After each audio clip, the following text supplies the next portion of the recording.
sábado. Y continuamos en la sala de entrevistas, ya lo ve, retomamos nuestro tema, y es que la Constitución de la República garantiza la igualdad efectiva en el disfrute y ejercicio de los derechos a vivir una vida libre de violencia, a obtener mayores niveles de equidad y justicia social, así como la dignidad plena de todas las personas y su desarrollo integral. La promulgación del decreto presidencial 198, Programa Nacional para el Adelanto de las Mujeres, constituye sin duda alguna la agenda del Estado cubano para el desarrollo de políticas y programas a favor de las mujeres que dan continuidad al avance y desarrollo de la igualdad de género en todo nuestro país. La ampliación de este importante tema lo tenemos ya aquí ahora en nuestro estudio con Ana Hernández Mur, fiscal de la Dirección de Información y Análisis de la Fiscalía General de la República. Qué gusto y qué honor tenerla aquí. Muy buenos días y muchas felicidades. Igualmente, muchas felicidades para todas las mujeres de nuestro país y muchísimas gracias por la invitación al programa. Gracias a usted. ¿Cómo, Ana, la Fiscalía General de nuestra República ha implementado a lo interno este Programa Nacional de Adelanto de las Mujeres? Coménteme. Bien, ha sido una labor que ha requerido mucha integralidad, porque indudablemente la agenda del Estado que constituye el Programa Nacional para Adelanto de las Mujeres en nuestro país se ha venido complementando con también otras disposiciones y normas que establecen todo un entramado de protección para esta prioridad. Allí podríamos mencionar, entre todas, pues toda la legislación procesal y los cuerpos legales aprobados para complementar la Constitución, que es nuestro referente mayor, otros acuerdos del Consejo de Ministros en relación con la prevención de la violencia en el escenario familiar y el decreto que incluye lo relativo al acoso laboral. Es decir, que hemos tenido que haber dado una mirada integral a todo este cuerpo legislativo. Pero en primer lugar, la Fiscalía, en esta implementación del programa, pues fueron constituidos los comités de géneros en el órgano central y en todas las fiscalías provinciales. Comités de género que permiten trabajar mediante un plan de acciones, que permiten abordar de manera integral todas las áreas que incluye el programa nacional. Y muy importante, se hizo, liderado por expertas de la Fiscalía, un diagnóstico de género.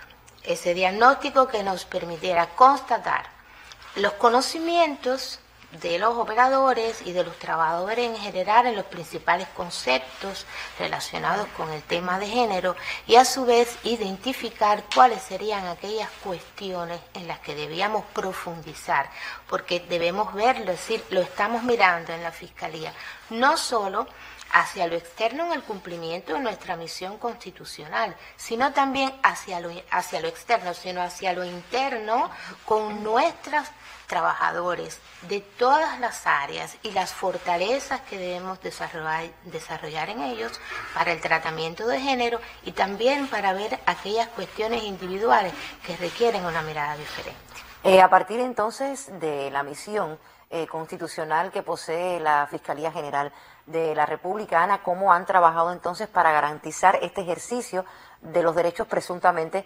quebrantados de las mujeres? La misión de la Fiscalía, como la define el artículo 156 de la Constitución de la República, tiene dos grandes ámbitos, dos miradas.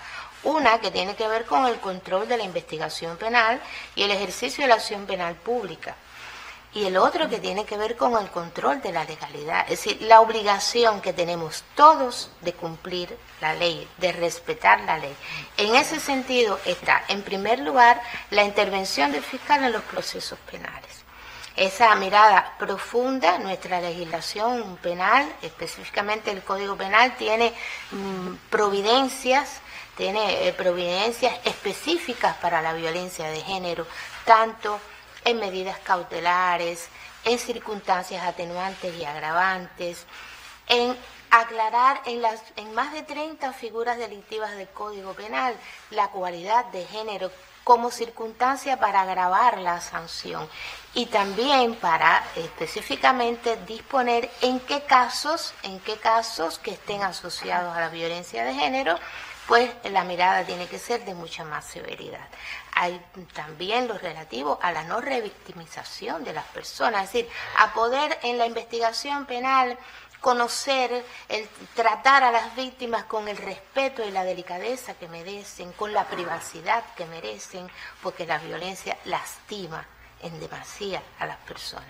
En el ámbito del control de la legalidad, pues tiene que ver naturalmente con la atención a los ciudadanos, en la recepción tanto de planteamientos de las personas que concurren por las distintas vías a la Fiscalía, como en la tramitación de las reclamaciones. Y muy importante, la participación del fiscal en la actividad jurisdiccional no penal a partir de la aprobación del Código de las Familias, del Código de Procesos, que igualmente son legislaciones muy renovadoras.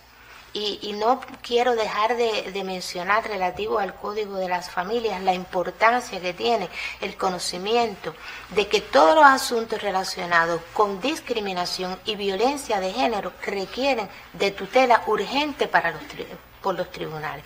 Por tanto, cualquier persona está en el derecho de denunciarlos, no solo las víctimas, cualquiera que conozca está en ese derecho y requieren providencias, medidas concretas para la protección a las víctimas.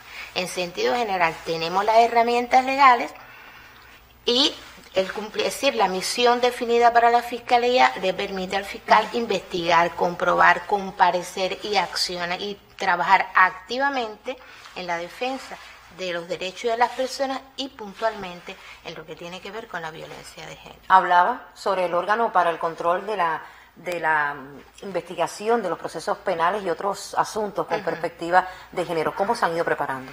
La perspectiva de género es una cuestión a la que debemos abordar en profundidad en todos los ámbitos de los servidores públicos. Si usted no está preparado en perspectiva de género, usted no ve el fenómeno. ¿A qué elementos hace, es decir, pudiéramos decir que hace alusión, además del conocimiento de las disposiciones y del dominio de los procedimientos? Tenemos que conocer cómo funciona, cómo se manifiesta el ciclo de la violencia, cómo ese ciclo que envuelve a las víctimas a veces le imposibilita, no tienen los recursos para salir de ese ciclo. De manera que cuando estamos ante una queja o estamos ante un proceso penal, en la medida en que estemos mucho mejor preparados en esa perspectiva, podemos darles la protección que necesitan. En ese ciclo que mencionaba ahorita, donde la mujer está sometida a una tensión muy grande durante tiempos prolongados, de manera que cuando esa tensión se rompe y estalla, las manifestaciones de violencia que pueden ser físicas, psicológicas, económicas, verbales, etcétera, que la colocan en una situación muy precaria, la mujer tiende naturalmente o a solicitar ayuda o a hacer las denuncias. Y a veces por desconocimiento no saben qué hacer y se hallan atrapadas. Por desconocimiento, pero también por estereotipos, por temores, por presiones que recibe la propia mujer, tanto de su propia familia, y allí podríamos hablar cuestiones a veces tan difíciles para una mujer, como que su propia familia le diga, pero ¿cómo vas a hacer la denuncia? Ese es el padre de tus hijos, ese es tu padre, ese es tu hermano, ese es tu familiar, porque no debemos dejar de ver una cuestión. Generalmente, sin ser absolutos, los agresores, los victimarios forman parte del círculo estrecho de personas que rodean a la mujer, en un % importante. Es decir, los más cercanos. Los más cercanos y los más queridos. Qué difícil para una mujer tomar la decisión de que tiene que pedir ayuda, porque sola no puede resolver eso. Exacto, que no es un extraño. Pero luego entonces viene el ciclo, cómo se cierra. El arrepentimiento, el pedir perdón, no lo voy a hacer más, perdóname que me equivoqué, nunca más voy a volver. Y allí vienen los afectos nuevamente a remover aquello. Ay, sí, pero bueno, déjame dar una oportunidad más. Déjame, si el asunto llegó a denuncia, déjame retirar la denuncia. Entonces, cuando el operador del derecho está preparado, en perspectiva de género tiene la capacidad, a lo largo de este ciclo, en el momento en que esté con el proceso, que puede ser estos de tutela urgente o puede ser el proceso penal, decir bien, ¿qué tipo de presiones está recibiendo esa mujer que la han conllevado a retirar la denuncia? Profundizo en los patrones conductuales de los agresores y victimarios con esta propia mujer o con otras, de manera que siempre llevemos ante los tribunales a los agresores. Y que lamentablemente recaen después. Recaen y la violencia escala. La violencia va de menor a mayor, por tanto hay que pararla en el momento que corresponde. Esa es la importancia de la preparación en perspectiva de género. ¿Qué prioridad entonces, ya un poco para resumir, le concede el órgano a todos los hechos asociados a la violencia de género que conocen como parte de sus funciones? Máxima prioridad, máxima severidad. Todos tenemos derecho a vivir en un mundo libre de violencia.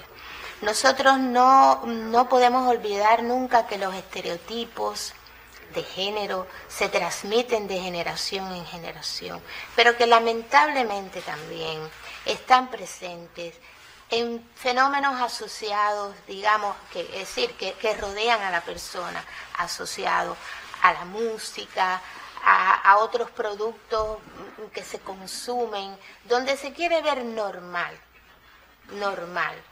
los esquemas de violencia de género, donde a veces se quiere justificar porque la persona es así, hay que entenderlo, pero ¿por qué haces esto si le disgusta? Tenemos todos derechos a vivir una vida libre de violencia, en mi escenario familiar, en mi comunidad, en mi centro de trabajo, con el resto de las personas que me rodean, y de eso se trata. Por eso la Fiscalía mantiene el cumplimiento de una política penal de severidad con estos hechos y que reciban la respuesta que corresponda. Muchísimas gracias, Ana, por su labor, por acompañarnos. Ha sido Ana Hernández Mur, fiscal de la Dirección de Información y Análisis, por acompañarnos en esta mañana y abordar estos temas tan sensibles y puntuales que nos tocan a todos. Antes de despedirla, la felicitación reiterada, y Wesley, por favor, nuestro asistente en esta mañana, muchísimas gracias. A nombre del Canal Cubano de Noticias, del Canal Caribe y de la revista Buenos Días, reciba esta Muchísimas flor. Gracias. Y les reitero las felicidades a usted, Yanela, y a todas las mujeres. Muchísimas gracias, Ana.